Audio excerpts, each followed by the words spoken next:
It's been a long week, right? Are you ready to wind down? Why not? It's time for the Wine Time Fridays podcast with Shelley and Phil. Neither are sommeliers, but both have a deep passion for life, each other, and of course, delicious wine. And now, here to talk about this week over a glass of wine is Shelley and Phil. It's wine time!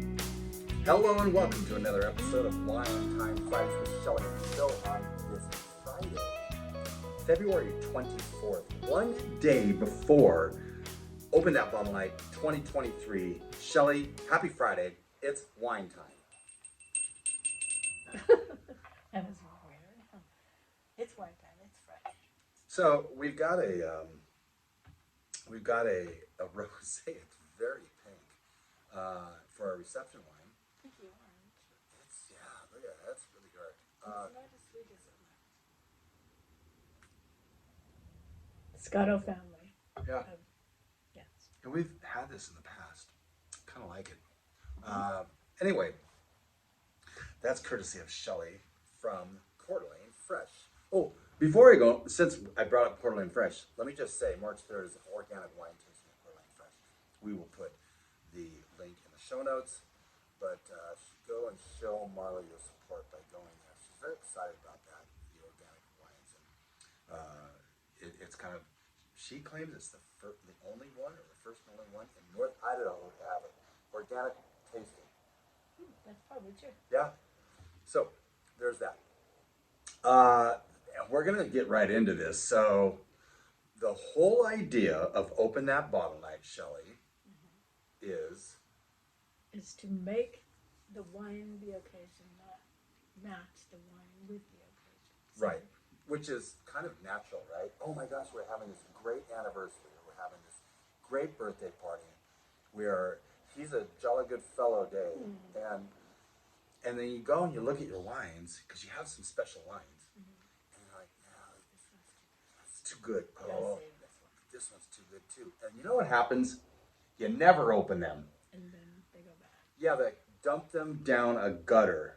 Like my Opus wine. Like your The Opus. first year of Opus wine. So we just really encourage and suggest to you that if you have a special bottle, this is the night to open it. It's always the last Saturday in February, and Celebrating every year. so that's right. Mark it on your calendar. So you know there will be an opportunity for you to open that bottle on Open That Bottle Night. It was from Dorothy, Gaiter and John Brecher.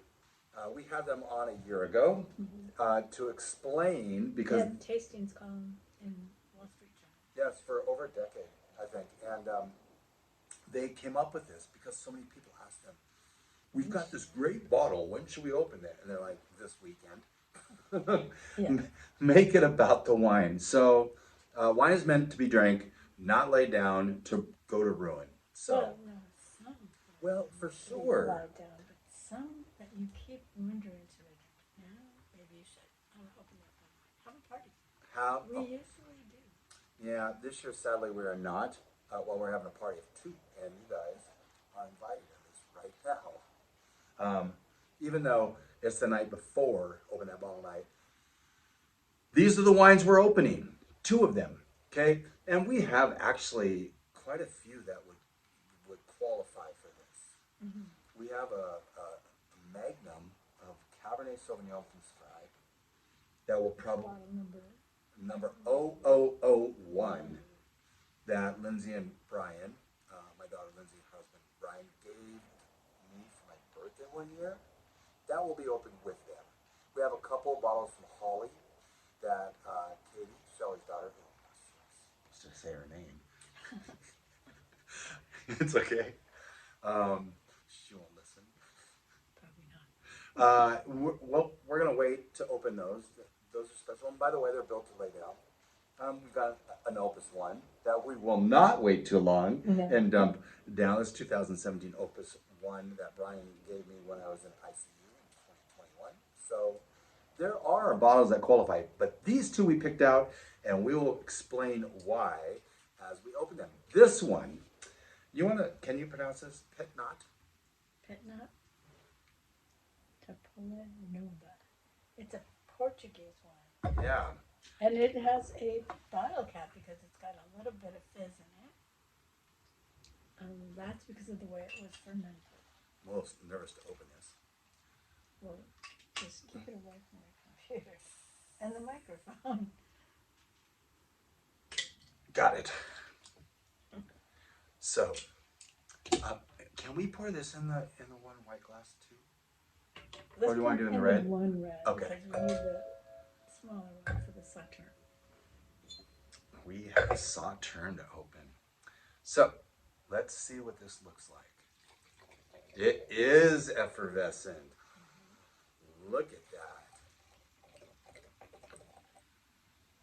That is, so this is really, really cool. Let's toast this It's not up. really clear. And it's sort of fizzy, but not super fizzy. Tiny bubbles, but not a whole lot of them. It's clean. You know, we talked with Edward Holmes last week about this petrol thing, gasoline, blah, blah, blah. I'm getting a hint of that. Just a hint of petrol. I said that you could get an aroma of biscuits. I see that. Really? Maybe it's the yeast. Yeah, Or maybe. the flour. These are the grapes that are in this are neither of us have heard of either of them. But we're going to toast this up. There is a story behind this. Was the whole idea behind Open That Bottle Night. To health, wealth, and abundance, gratitude, romance. Peace on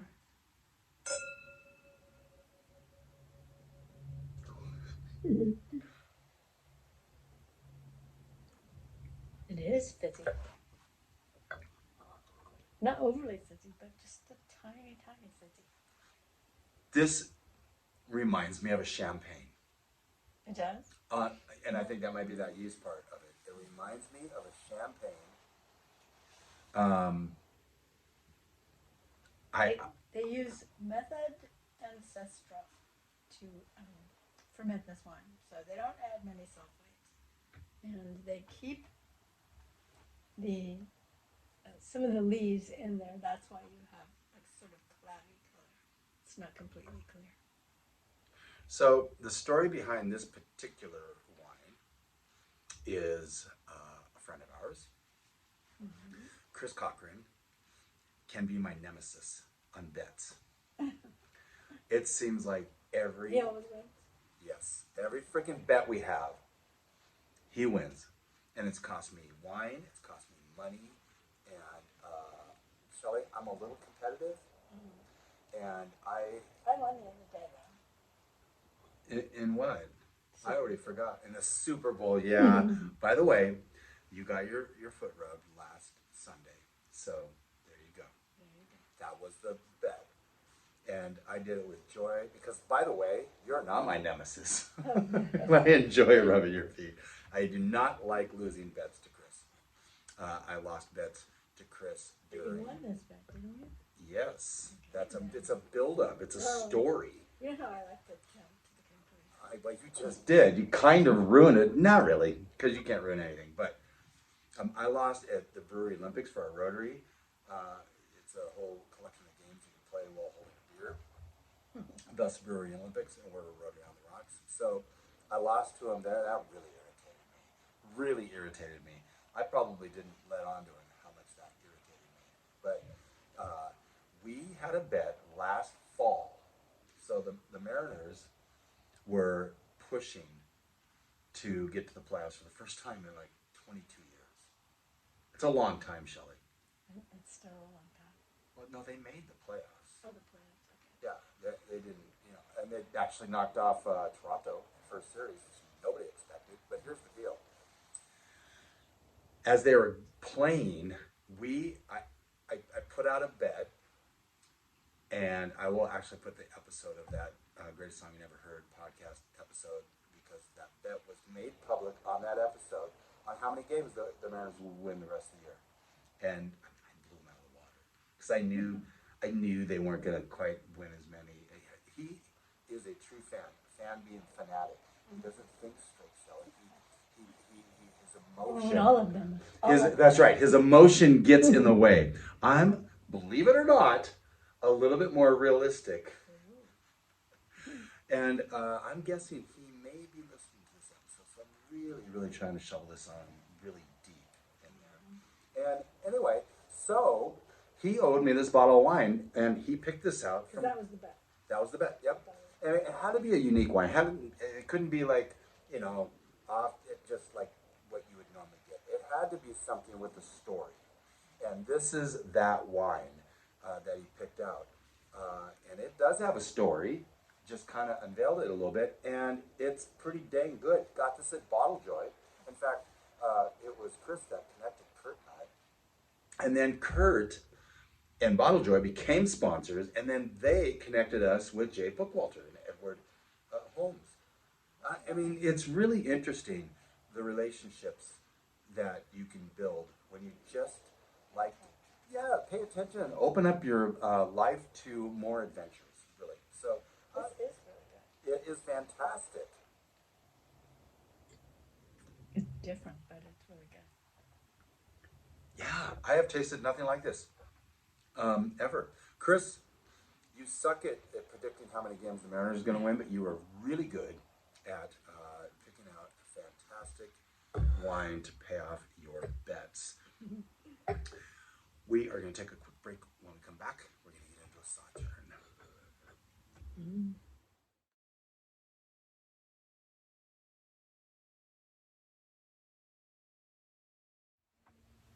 Not bad.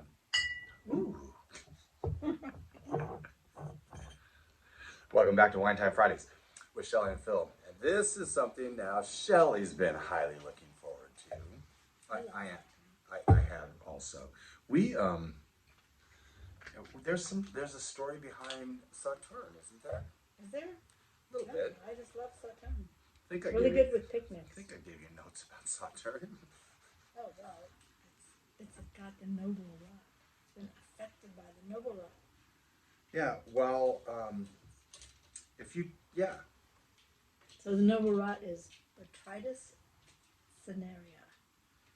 The beneficial fungus, but oh, that had some pop. that's interesting. It did have some pop. So you want this noble rot in certain situations, and this is one of them. So the Sauternes, what's the alcohol in this? It should be pretty high. I'm It's a guessing dessert 18%. wine. Let's Really good for picnics, really good with Ooh. cheesecake and things like that. 95% Semillon, 4% Sauvignon. I'm guessing Sauvignon Blanc. It is. And 1% Muscadel. And the alcohol is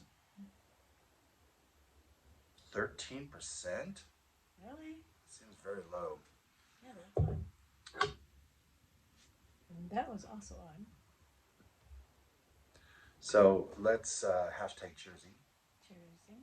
So this is very golden color, and now we're echoing. Yep. Hang on. That was that weird little sound. Yeah, I hate that.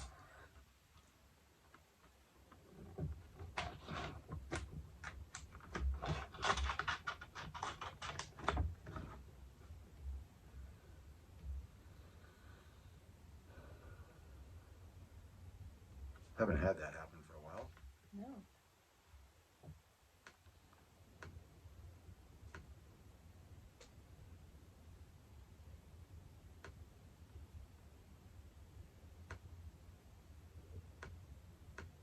Test 1, 2. Test. Test. What are you doing?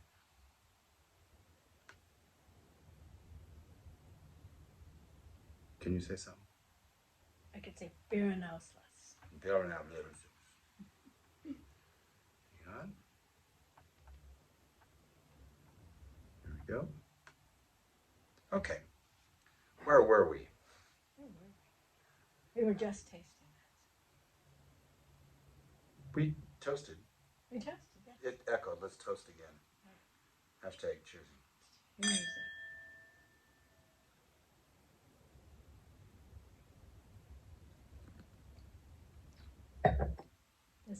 delicious. So, Lemons, honey, some taste that I remember, but I can't remember what it is. is it weird that I might feel like I'm getting a little like caramel No. or butterscotch? Maybe that's what it's butterscotch. Yeah, definitely butterscotch. Wow. So, would it be safe to say that we really don't like sweet wines in general? In general, yeah. Would it be safe to say there's exceptions to every rule? Well, yeah, that's when you're talking about a dessert wine. Yeah. So, like I said, you can pair this with things like fruit and cheesecake, and a creme brulee would be really good. But also like blue cheese. If you have a picnic out in the summer, it would be really good. Rich and savory dishes like foie gras. Foie gras. And pate. Yes. Foie gras. It's hard to say. It is hard to say. And blue cheese, I can say that. We didn't really talk about the pairings of the other wine. Oysters, sushi, and cheese croquettes. Okay. Interesting. I almost pulled that out because I didn't know what they were. But, which makes sense on that. And this is a $27 bottle. It's a half bottle that we got at, it's a 375 milliliters. Got this at Terroir Fine Wines. Trevor had this at a wine tasting.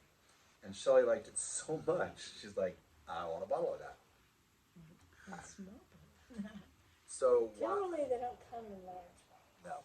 I'm not really seeing that, but like I said, this is great wine to take on picnics. You serve it chilled.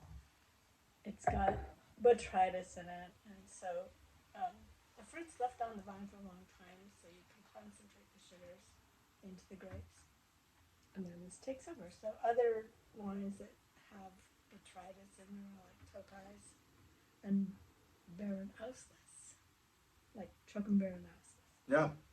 So we kind of skimmed right over this, but Noble Rod is the Naked Wines Wine Word of the Week. Ah. And you kind of explained it a little bit. I will do it a little more, just like down, because this will go in the show notes. Noble Rod is a condition in which grapes are deliberately affected by Botrytis cinerea. Did I say that right? Mm-hmm. Close. No, it's good. Resulting in the shrivelling of the ripened grapes, which in turn leads to an increased sugar content.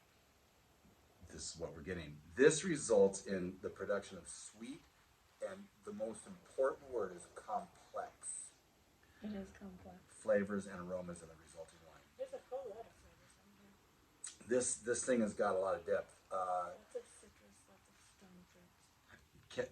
Can we like drink part of this tonight and then part of this tomorrow night? Will that be okay? Okay. For the next 3 nights. Now we need to buy some cheesecake for blue cheese. I'm starting to see your plan here. So, why did you choose this one as our Open That Bottle night? Because I like Sauternes. It's as simple as that. We had Sauternes for one of the other first Open That Bottle nights. Yes, we did. That was like an 01. That was quite old. But it was still good. Because you can lie these down really long. Yeah, I think sugar helps with that. But this is, Although it's only 13 point something percent. yeah, that's so weird. When we get back, we're going to kind of review these. We're going to revisit them, review them one more time, and go through a few more wines that we had this week and wrap it up.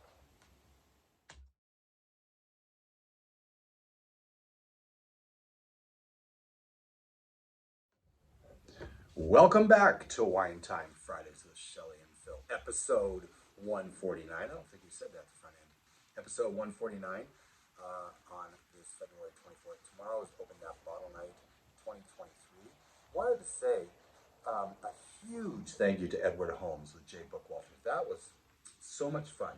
He is so intelligent. And very knowledgeable. Knowledgeable, really knowledgeable. Yeah. Some of the stuff he was pulling out, I'm like, that's just amazing. 27 years in the wine business. So. Yeah, exactly. We had a pretty fun thing that happened to us last weekend at Super Bowl. Do you remember that? Are you talking about the butter scavenger hunt? So I get this text. Oh, yes, okay. Yeah. Oh, yeah. Well, I get this text every Friday for Super One. It's a locally owned grocery store around here, and we love family-owned businesses, but they've done really well. So they've got a number of stores. Anyway, they sent out a text for pretty good value on one thing, and many of the things we just don't use because of stuff like that. Okay, but butter. When it's usually $4 to $4.50 a pound now. Now $6. Yeah, so they had a butter maximum of $2.98 last week, and I'm like, there we go. We ended up getting, I don't know, let's just go with 14 pounds of butter. No, we have more. Well, we started with some. Well, we're up to 17 or 18 pounds of butter in the freezer now. We like butter. Yeah, it's Not having any of that stinking margarine. no, butter actually is good for you. Margarine can be not good for you at all. There's like a little, yeah, exactly. So anyway, we're right in the middle of walking out with the butter, and somebody approached us and said, "Pardon me, I don't want to make you stop in the store, but were you guys pouring wine at the hospice event?" I think you were. I think it was even more clear than that. And there was a wine that you were pouring that my wife loved. Do you remember what it was? And we had this whole conversation about the FSD final that we poured. And that was a lot of fun. that was because they didn't know what it was and they really wanted to get some. So Yep. So we helped. very cool. They remembered us. Of course, one person is tall and one so short. Not too hard to recognize. I'm the tall one, but I have less hair, like by And a one lot. person has not so much hair, and one person's got pink in her hair. That's right. Which, by the way, everybody comments on. Some wines I want that. to go back to Yeah. this Oh, yeah. Pét-Nat. It's only 12%.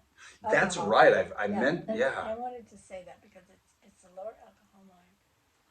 I like those for, when you're sipping on things. You can drink more without being so affected. Right. Let's rate these. Right, so let's say.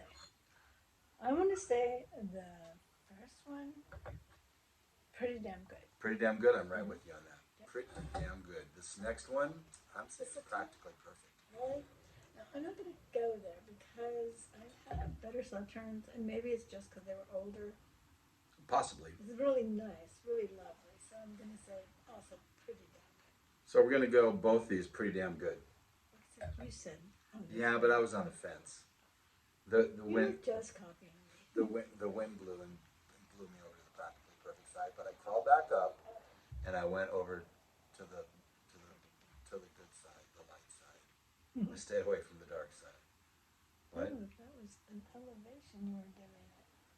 Oh, I know. Some wines we enjoyed this week. One we're enjoying still is that Scotto Family Cellars More Fry Ranch Reserve Sangiovese Rosé. Rosé Sangiovese. Oh, it's good. Domaine Jean-Marc Bernhard. You know what, Shelley? Here's a little. We had a good Gewürztraminer and I didn't know it. So, Are you one of sure? my notes says a quick lesson in using Vivino. We were sent a wine from the Gary V Wine Club, and on Vivino you take the picture, and sometimes I don't double check That was to not make. Gewürztraminer. It was. No, It was. it didn't say that on the bottle. It did on the back. On the back. Yes. So I wanted to make sure that I mentioned when you use Vivino, it's a great app, but it's not always 100% perfect. Sometimes it doesn't read the label perfect. And so just double check that. It's an easy way to go through and change what the wine actually is. I didn't do that. I had that down as Riesling. And so it was still fine. It worked great. It just, I wish we would have known. We had the Thai food. Yep. Thai food. Oh, it's horrible. The wine was better than the freaking food. Anyway, that was Domaine Jean-Marc Bernhard Gewürztraminer. We had the Eternal Wines Discovery Cabernet Sauvignon. That was very good. Antinor Pepoli Chianti Classico, and the Rumpus Tempranillo. All good. All good.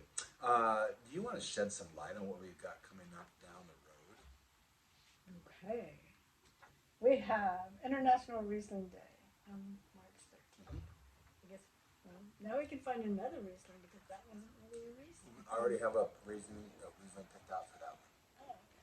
Yep. Tannat Day, which we love Tannat. Yes, we do. And International Malbec Day on the 17th of April. World Marcelin Day on the 27th of April. And International Viognier Day on the 28th of April. Yes. We also have a fun thing coming up next week. What is it? We get to sit down with Lane Hewitt with Bravura. Oh yes, Rivora. It's an Idaho winery, estate grown fruit and juice, and now they have a tasting room in Coeur d'Alene. It's pretty cool. Do we want to unveil anything else? Let's do it. Rivora is our newest sponsor on Wine Time Fridays. Yay! They're Cabernet Franc and Viognier, The Viognier is so good. off the charts. And And all the wines, almost all the wines, are 100% varietals. I mean, Yes. there's some blends, but there's a couple blends, but most of them are 100% varietals. Estate grown. right. That's just, And beautiful property. We've been to the winery. And the yeah, vineyard's the tasting so room pretty. up here in Coeur d'Alene isn't quite as pretty as that tasting room down there, but it's the same wines and the same deliciousness. So we think that you should go down to Sherman Avenue and taste through some of Rivora wines. In fact, grab a couple, and we're giving you a heads up, a 1 week heads up. Grab a couple and then taste through them with us on that episode 150. That'll be 150 episodes of them. That's pretty cool. So that's really exciting. Wanted to say thank you to today's sponsors, which are the Culinary Stone and Elsie Sauternes and Shelley. With just a little bit of knowledge, wine becomes a lot less overwhelming. Thank you for joining us. See you next week with Lane Hewitt with Rivora.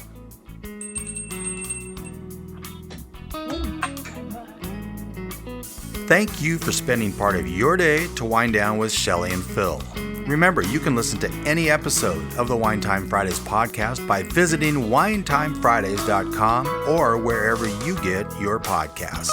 And join us on our Wine Time Fridays Facebook page, Instagram, or on Twitter, which is @VintageTweets, for daily conversation. Until next week, here's our toast to you: to health, wealth, abundance, gratitude, peace on earth, and of course, romance.